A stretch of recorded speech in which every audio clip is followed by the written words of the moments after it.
এমন এক দেবী যার সঙ্গে জড়িয়ে আছে ভয়, সংসারে মঙ্গল, সন্তানদের নিরাপত্তা এবং বাংলার এক অমর প্রেম ও ভক্তির কাহিনী।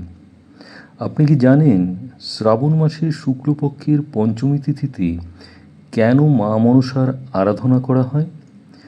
কেন বাংলার ঘরে ঘরে এই দিনে মা মনসার কাছে প্রার্থনা করা হয়, মা, আমাদের পরিবারকে আপনি বিপদ থেকে রক্ষা করুন?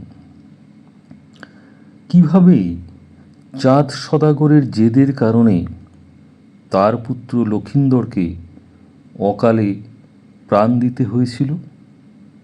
তো এইসব নিয়েই আগামী 17ই আগস্ট 2026 সোমবার শ্রাবণ শুক্ল পঞ্চমী তিথিতে বাংলার ঘরে ঘরে অনুষ্ঠিত হবে মা মনসার পুজো।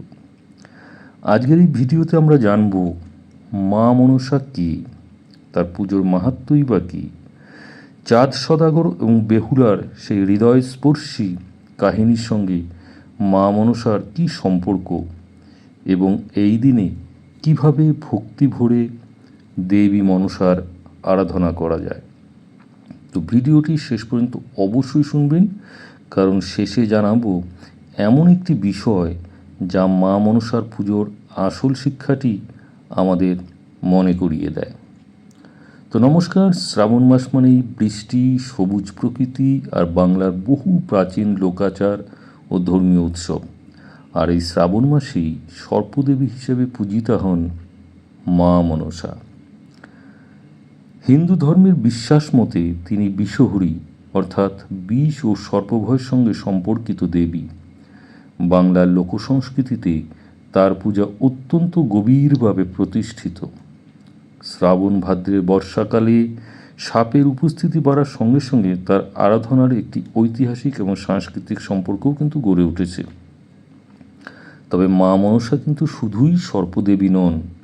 বাংলার মানুষের বিশ্বাসে তিনি পরিবারের মঙ্গল, সন্তানদের কল্যাণ, বিপদ থেকে রক্ষা এবং সমৃদ্ধির আশীর্বাদদাত্রী হিসেবেও পূজিতা হন। প্রথমেই জেনে নেব চলুন মা মনসাকে।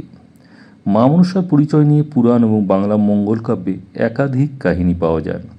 পুরাণের কিছু বর্ণনায় তার পিতা হিসাবে মহর্ষি কশ্যপের নাম পাওয়া যায়।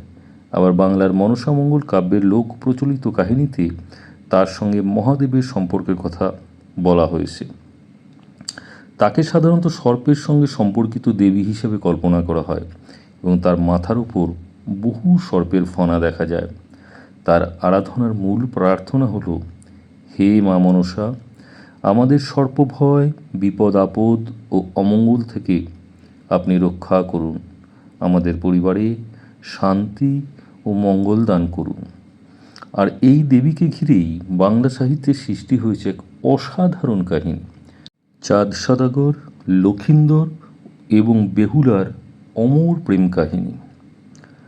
এবার চলুন জেনে নিই চাঁদ সদাগর ও মা মনসার সেই চিরবৈরিতার কাহিনী। কথিত আছে চাঁদ সদাগর ছিলেন অত্যন্ত ধনী এবং প্রভাবশালী এক বণিক। তিনি ছিলেন মহাদেবের পরম ভক্ত, কিন্তু মা মনসার পুজো করতে তিনি অস্বীকার করতেন। আর তার এই অস্বীকৃতিকেই ঘিরে শুরু হয় দেবী মনসার সঙ্গে তার বিরোধ। লোক প্রচলিত মনসামঙ্গল কাহিনী অনুসারে দেবী চেয়েছিলেন চাঁদ সদাগর তাকে দেবী হিসাবে স্বীকার করে পুজো করুন এবং এর মধ্য দিয়ে তিনি বাংলার ঘরে ঘরে পূজিতা হবেন। কিন্তু চাঁদ সদাগর তার নিজের সিদ্ধান্তে অটল ছিলেন। তাই চাঁদ সদাগরের বহু পুত্রের অকাল মৃত্যুর পরে শেষ পর্যন্ত তার কনিষ্ঠ পুত্র লক্ষিন্দরের সঙ্গে বিবাহ হয় সুন্দরী বেহুলার।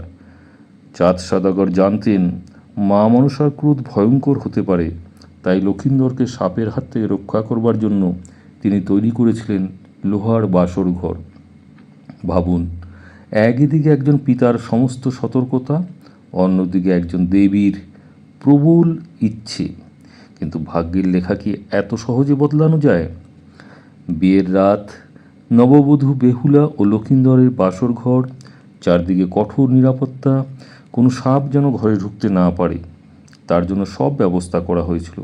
কিন্তু লোককাহিনীতে বলা হয় দেবী মনসার প্রভাবে শেষ পর্যন্ত কালনাগী লক্ষিন্দরকে দংশন করে। লক্ষিন্দরের মৃত্যু হয়, বেহুলার সমস্ত সুখ ভেঙে পড়ে, কিন্তু এখানেই বেহুলার চরিত্র হয়ে ওঠে অমর। স্বামীকে হারিয়েও তিনি হাল ছাড়েননি। মৃত লক্ষিন্দরকে সঙ্গে নিয়ে তিনি ভেলায় যাত্রা করেন। নদীর স্রোত, ঝড়, বিপদ কিছুই তার পথ আটকাতে পারেনি। তার একমাত্র লক্ষ্য ছিল স্বামীকে ফিরিয়ে আনা। শেষ পর্যন্ত তার অসীম ধৈর্য, ভালোবাসা এবং ভক্তির কাছে দেবতাদের মন গলে যায়। তারা লক্ষিন্দরকে পুনরায় জীবিত করে তোলেন। আর সেই সঙ্গে চাঁদ সদাগরও শেষ পর্যন্ত মা মনসার মাহাত্ম্য স্বীকার করে নেন। তো এই কাহিনীর সবচেয়ে বড় শিক্ষা কি? বড় শিক্ষা হলো এটাই, শুধু দেবীকে ভয় করা নয়, অহংকার ত্যাগ করে ভক্তি, ধৈর্য এবং সত্যনিষ্ঠার পথে চলাই হলো জীবনের আসল শিক্ষা। মা মনসার পুজো বাংলার লোকজ ধর্মীয় সংস্কৃতির একটি গুরুত্বপূর্ণ অংশ। বিশেষ করে বর্ষাকালে সর্পভয় থেকে রক্ষা এবং পরিবারের মঙ্গল কামনায় দেবীর আরাধনা করা হয়। ভক্তরা বিশ্বাস করেন মায়ের আশীর্বাদে পরিবারের শান্তি আসে, সন্তানদের মঙ্গল হয় এবং জীবনের নানা বিপদ থেকে রক্ষা পাওয়া যায়। তবে ধর্মীয় বিশ্বাসের পাশাপাশি বাস্তব জীবনে কিন্তু বিজ্ঞান মনস্কতা অত্যন্ত জরুরি। তাই সাপের থেকে নিরাপদ দূরত্ব বজায় রাখুন এবং কোনো কারণে সাপ দংশন করলে অবশ্যই কিন্তু প্রশিক্ষিত চিকিৎসক অর্থাৎ সরকারি চিকিৎসার আওতায় নিজেকে নিয়ে যাবেন। তো কীভাবে ভক্তি ভরে মা মনসার পুজো করবেন? পরিষ্কার পরিচ্ছন্ন হয়ে দেবীর সামনে প্রদীপ জ্বালিয়ে ফুল, ফল এবং সাধ্য অনুযায়ী নৈবেদ্য নিবেদন করে ভক্তি ভরে প্রার্থনা করুন। অনেক জায়গায় মা মনসার সঙ্গে নাগ দেবতারও পুজো করা হয়। তাই পুজোর ক্ষেত্রে নিজের পরিবার এবং এলাকার প্রচলিত রীতি অনুযায়ী আপনি কিন্তু পুজো করতে পারেন। তবে কখনোই সাপকে কিন্তু সরাসরি দুধ খাওয়াতে যাবেন না। তো যাই হোক, 17ই আগস্ট মনসার পূজা শুধু সাপের ভয় থেকে রক্ষা পাওয়ার জন্য একটি পুজো নয়, এটি আমাদের মনে করিয়ে দেয় অহংকার যতই বড় হোক তার পরিণতি কিন্তু ভালো হয় না। তাই মা মনসার কাহিনী শুধু একটি পৌরাণিক গল্প নয়, এটি বাংলার লোকসংস্কৃতি, বিশ্বাস ও মানবিকতার এক অমূল্য উত্তরাধিকার। তো আপনার বাড়িতে যদি মা মনসার পুজো হয়ে থাকে তাহলে অবশ্যই কমেন্টে লিখুন জয় মা মনসা। আর ভিডিওটিকে ভালো লাগলে অবশ্যই লাইক করুন, চ্যানেলটিকে সাবস্ক্রাইব করুন, পাশে থাকা বেল আইকনটিকে প্রেস করুন। তো মা মনসা সকলের জীবন থেকে ভয়, বিপদ ও অমঙ্গল দূর করুন।